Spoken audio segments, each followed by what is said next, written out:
En se basant sur la tradition patristique, les pères de l'Église, on peut distinguer un dynamisme constant à travers lequel la tentation se développe dans le cœur de l'homme. Alors, en simplifiant les indications des pères de l'Église, il est possible de tracer un itinéraire qui se compose de 4 étapes à travers lesquelles la tentation pénètre nos existences.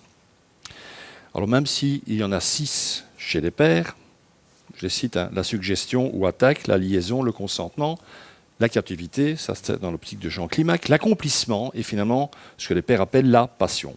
Mais je vais me limiter à ces 4 dimensions. La suggestion, donc ce que suggère la tentation, le dialogue, le consentement et finalement la passion ou maladie, si vous préférez. Donc commencer par la suggestion, par le début. La tentation se présente au cœur de l'homme à partir de stimuli qui, même s'ils concernent des objets ou des créatures extérieures à nous, se traduisent bien vite en activités imaginatives et psychologiques, intérieures. Et Jean Climac, père de l'Église donc du VIe siècle, en parle en ces termes. C'est une simple pensée ou bien l'image d'une chose qui est née dans le cœur comme une apparition fortuite et qui se montre soudain à l'esprit. Jean Damascène dit quant à lui plus sobrement, c'est simplement ce que nous propose l'ennemi. Vous savez qu'on a vu il y a 2 semaines, le cœur est le lieu où tout ça se passe. Donc dans notre cœur affleure une suggestion, c'est-à-dire la possibilité d'une action mauvaise, allant à l'encontre de la pensée de Dieu et de notre équilibre spirituel, émotionnel et psychique. Une pensée ou une idée fugitive sollicite notre imaginaire et cet appel remonte du subconscient à la conscience, devenant une suggestion séduisante ayant la capacité de nous séduire.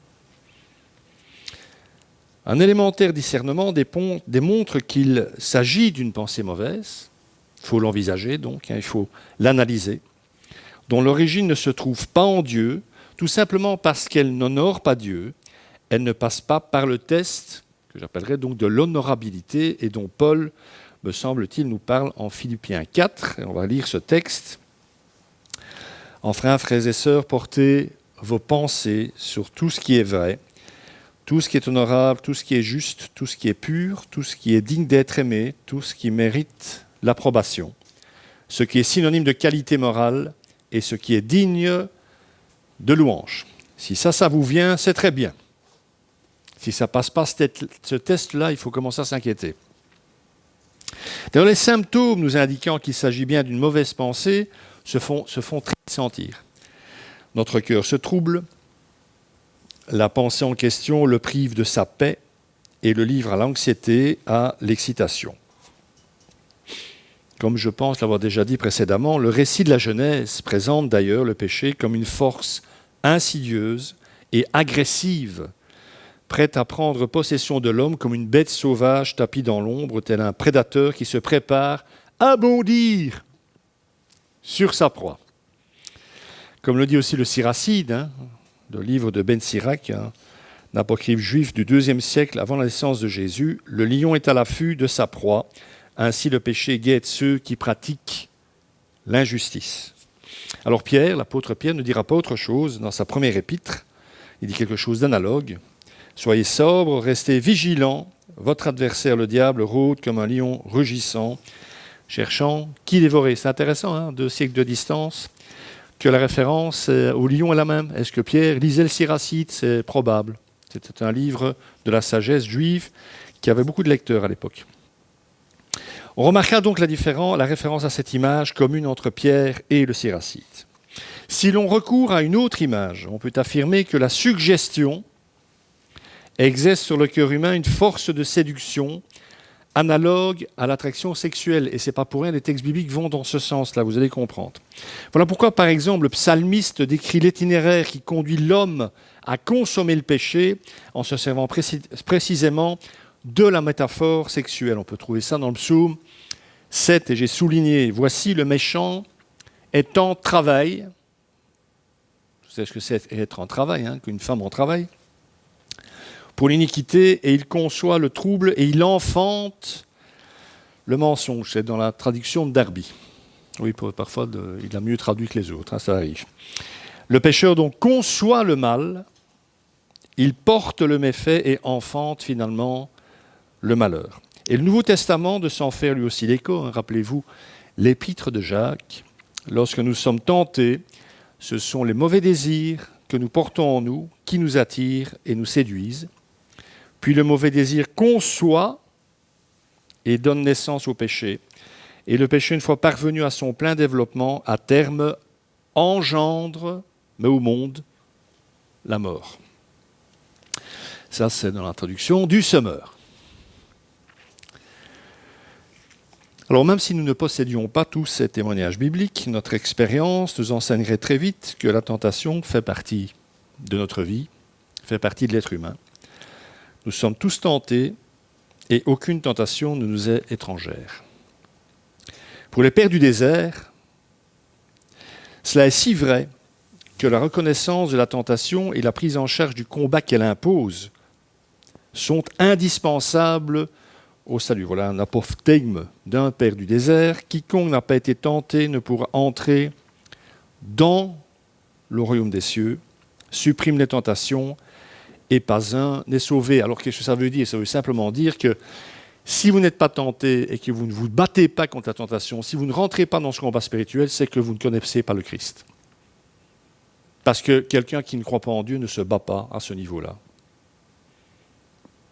Il ne va pas authentifier ce qui vient vers lui comme étant mauvais, parce qu'il n'a pas la référence, tout simplement. Alors bien sûr, ces mouvements initiaux sont involontaires, ça c'est la bonne nouvelle, ça vient. Et ils se différencient d'une personne à l'autre selon les dominantes auxquelles les uns et les autres sont le plus exposés. Nous ne sommes pas tous pareils. En raison de sa structure personnelle, de son histoire et de ses tendances au péché, de nos fragilités à tous. Nous ne sommes pas fragiles aux mêmes endroits. Donc moi, il y a des domaines de ma vie où ça va être facile de dire « non ». Et puis, dans le même domaine, vous allez avoir un mal de chien à dire non. Et inversement, dans certains domaines de vos vies, vous avez facile à dire non à la tentation, et moi, j'aurais peut-être beaucoup plus difficile à le faire.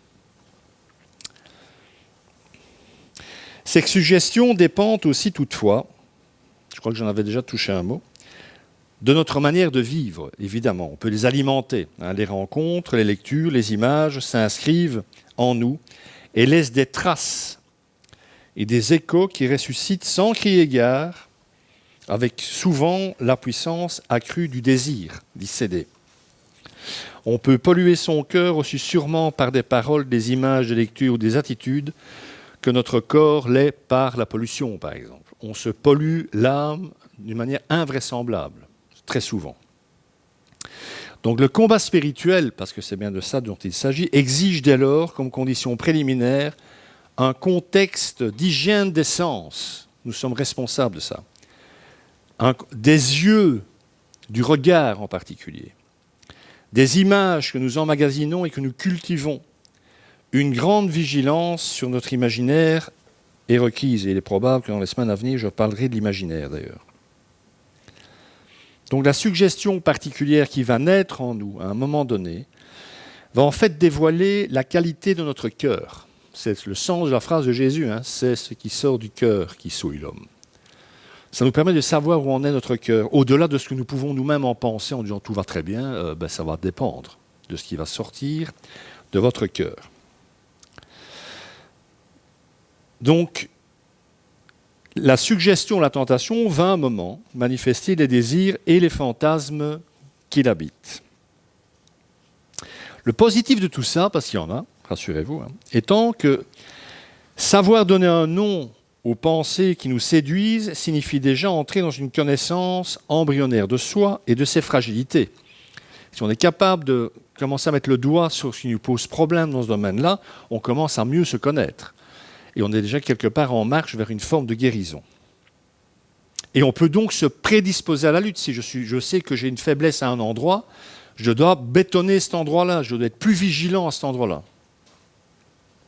Les tentations participent donc à nous révéler à nous-mêmes. Et toute tentation est également, et c'est important de le rappeler, une possibilité, une occasion de faire le bien en y résistant, tout simplement. En choisissant le chemin de la vie plutôt que celui de la mort, parce qu'en définitive, c'est ça le dilemme, c'est ça le choix. Prendre le chemin de la vie ou prendre le chemin de la mort.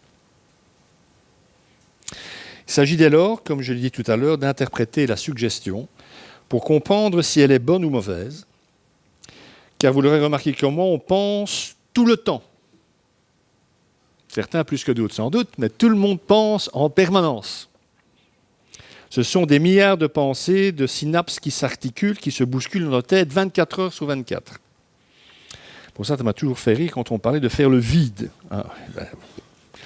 Mais mes amis, j'ai essayé, bon courage. Hein. En tout cas, moi, du vide, il n'y a pas. C'est plutôt rempli. Mais. Donc, une fois reconnue la qualité mauvaise de la suggestion, il faut commencer résolument la lutte, car les pensées doivent être brisées, détruites dès leur naissance. La règle de Saint Benoît, Geoffrey, n'est-ce pas? Tu es en train de lire Saint Benoît, il était temps, qui s'adresse à des moines, mais reste valable néanmoins pour tout chrétien, reprend en fait une exégèse allégorique, une interprétation du psaume 37, qui me paraît intéressante sur le plan pratique. On va prendre ce verset. Pour ceux qui aiment Bonhomme, le groupe disco des années 70, By the Rivers of Babylon, where we sat down, ben c'est ça. Ok. Donc ça, c'est la fin du psaume, c'est beaucoup moins drôle. Toi, ville de Babylone, tu seras dévasté, heureux celui qui te rendra le mal que tu nous as fait, heureux celui qui prendra tes enfants pour les écraser contre un rocher. Allez, voilà, c'est dit, il fallait que ça passe. Hein. Alors, j'aimerais vous dire le contraire, mais évidemment, c'est un psaume, ce qu'on appelle un psaume d'imprécation. Les pères de l'Église, en lisant ce genre de psaume, se sont dit, c'est légèrement problématique, ce psaume, on va quand même commencer à éclater, même en pensée, des enfants sur des rochers. Donc, ils ont allégorisé cette lecture de ce psaume, il y en a d'autres, hein, un peu violent dans les faits et dans les mots, pour se les réapproprier et pour pouvoir les utiliser dans le combat spirituel contre les tentations. Donc ces paroles sont terribles, mais elles émanent de déportés juifs à Babylone qui, tout le jour durant, subissaient les moqueries des habitants de la ville. Donc à un moment, ça saoule un peu. Donc Benoît, Saint Benoît, fait de ses enfants donc une allégorie des mauvaises pensées qui nous font la guerre et qu'il faut donc fracasser sans aucune pitié comme on ferait d'un ennemi mortel lors d'un corps à corps. Donc les pères de l'Église très vite ont lu ce psaume en disant « Ces enfants à fracasser, ce sont les mauvaises pensées qui m'assaillent ». Antoine le Grand, le premier moine de l'histoire, a dit quant à lui, enfin le grand il n'était pas si grand que ça, hein, mais il faut saisir cette engeance de la pensée diabolique et la fracasser contre le Christ. Et c'est ici qu'il faut redire aussi ce conseil des pères du désert, s'inspirant du texte de la Genèse. Si le serpent n'est pas saisi à la tête avant qu'il s'insinue dans la cellule étant le lieu de vie du moine, le combat devient décidément plus difficile et il est peut-être déjà perdu. Donc il faut couper la tête du serpent dès qu'il passe sa tête. Dès que la pensée arrive, il faut lui niquer sa race, on dirait aujourd'hui. Voilà. Et je m'adapte. J'ai pas mis ma casquette à l'envers, mais là, non, vraiment. Mais... Alors, il s'agit d'images, bien sûr, hein, mais qui ne commencez pas à fracasser les gosses en sortant d'ici, quoi. Mais qui expriment une nécessité absolue, celle d'entreprendre sans délai le combat contre l'impulsion qui monte dans notre cœur. Un autre apothegme des pères du désert, il est bon, frère, de ne pas faire le mal, même en pensée, et si tu es tenté, lutte pour ne pas succomber, réagis au moins pour ne pas commettre le péché. Alors, vous l'aurez sans doute compris, soit on est victorieux de la tentation, soit c'est elle qui gagne. Il n'existe pas de troisième voie.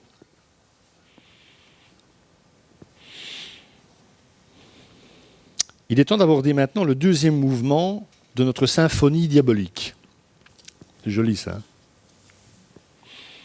Le dialogue, ou chez les pères, la liaison, le lien.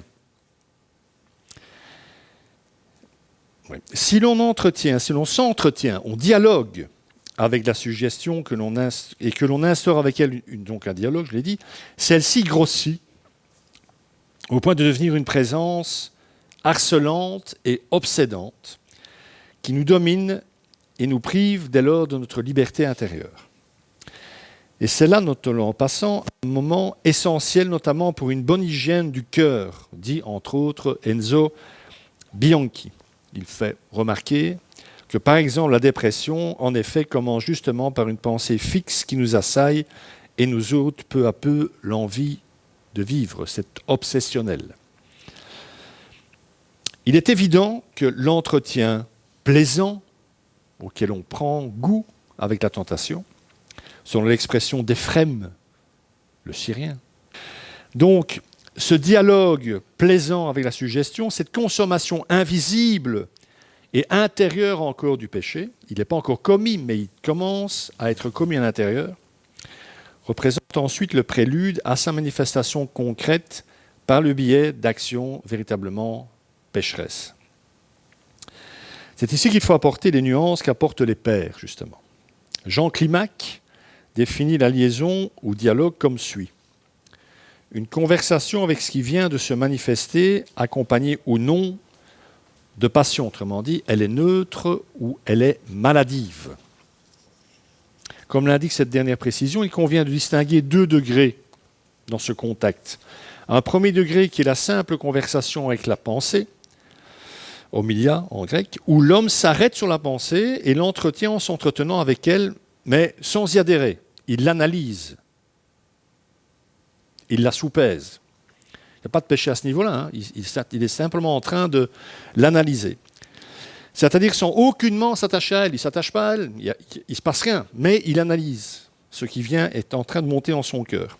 Puis un second degré qui constitue la liaison proprement dite, où l'homme entre véritablement en relation avec la pensée, s'attache et s'unit à elle, toujours cette dimension sexuelle, en y prenant du plaisir. Hésichius de Battos fait ainsi remarquer qu'alors l'homme mêle ses propres pensées et images aux pensées et images de la suggestion démoniaque, ça s'amplifie.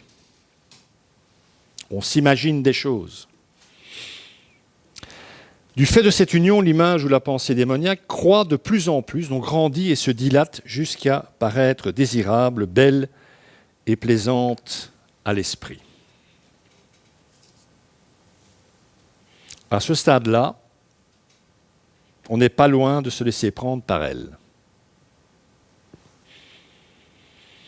Mais à ce stade, cependant, si l'homme envisage la pensée, s'unit à elle, il n'y adhère pas encore, il ne l'accepte pas encore dans l'absolu. Vient alors parfois, souvent, malheureusement, le stade suivant qui est le consentement. Le fait que ce dialogue se prolonge de manière complaisante est le signe du consentement à la tentation, en fait. Plus ça se prolonge, le dialogue, plus le consentement est marqué. Et ça constitue le stade où la décision d'agir, comme la tentation nous le suggère, est désormais prise. Jean de Gaza l'exprime très bien, me semble-t-il. Le signe du consentement, c'est que la chose plaise à l'homme, qu'il s'en réjouisse dans son cœur et qu'il y pense volontiers. Au contraire, si on contredit la pensée et qu'on lutte pour ne pas l'accepter, il n'y a pas de consentement, mais lutte, et cela met l'homme à l'épreuve et le fait progresser. Puis, lorsque le consentement est réitéré, on reconsent la même pensée encore et encore. Lorsque ça se répète, alors on instaure l'habitude du péché. Et il s'agit là de ce que les pères appellent la passion, pathos. On doit ce terme pathologie et pathologique. Donc une sorte d'accoutumance au vice, et ça va revenir encore et encore et encore. Et là, c'est le signe d'une pathologie, d'une maladie spirituelle. Je recite encore Jean Climac. Un mal, dit Jean Climac, qui depuis longtemps affectait secrètement l'âme et qui désormais, lui a fait contracter une liaison intime avec lui et l'a établie comme dans une disposition habituelle, en vertu de laquelle elle s'y porte d'elle-même, spontanément et par affinité. On va finir par provoquer nous-mêmes, potentiellement et partiellement, la tentation. Donc d'un bout à l'autre de la chaîne que je viens de décrire, la culpabilité de l'homme n'est pourtant pas la même. La suggestion est sans péché. Pourquoi ? Parce qu'elle n'est pas coupable. En effet, il ne dépend pas de nous de ne pas être tenté. C'est hors de notre pouvoir. De là la demande du Notre Père, enseignée par Jésus, ne nous laisse pas entrer en tentation. Parce qu'on ne peut pas décider de ne pas y entrer. On ne peut pas dire, moi aujourd'hui je ne serai pas tenté, je n'ai pas envie. Malheureusement, ça ne marche pas comme ça, malheureusement. Donc ne nous abandonne pas, c'est ce que veut dire cette prière, quand la tentation vient. Aide-nous, combat avec nous, fais en sorte qu'on ne tombe pas dedans. Nous ne saurions donc pas être tenus pour responsables de ce fait qui ne dépend pas de notre volonté. Notre Seigneur lui-même, rappelle Marc le moine, a été tenté et n'a cependant pas péché. Même Jésus a été tenté.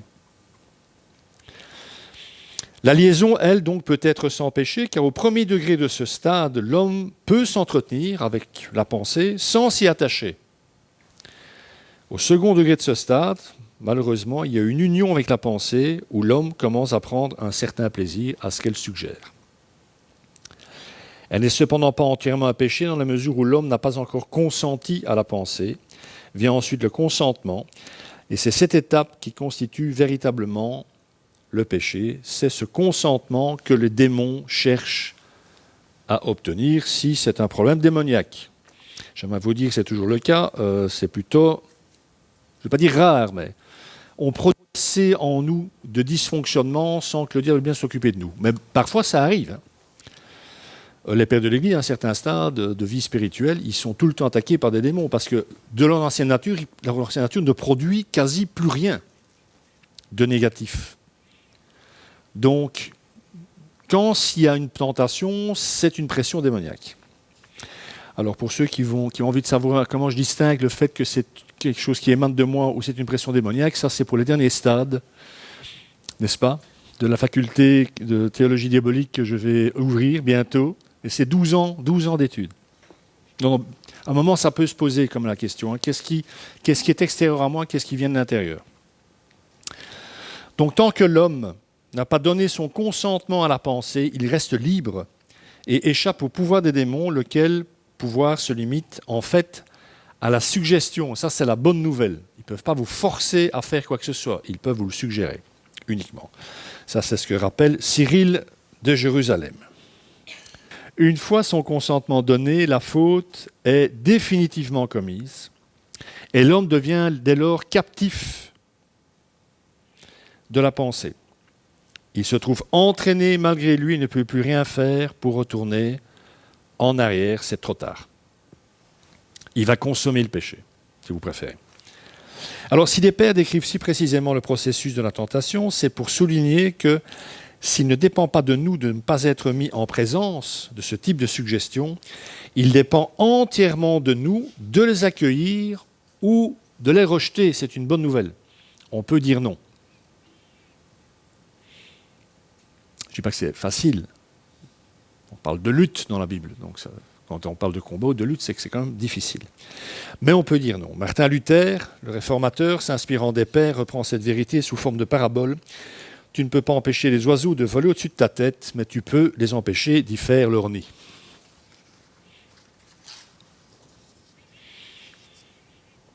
On ne peut pas s'empêcher de penser.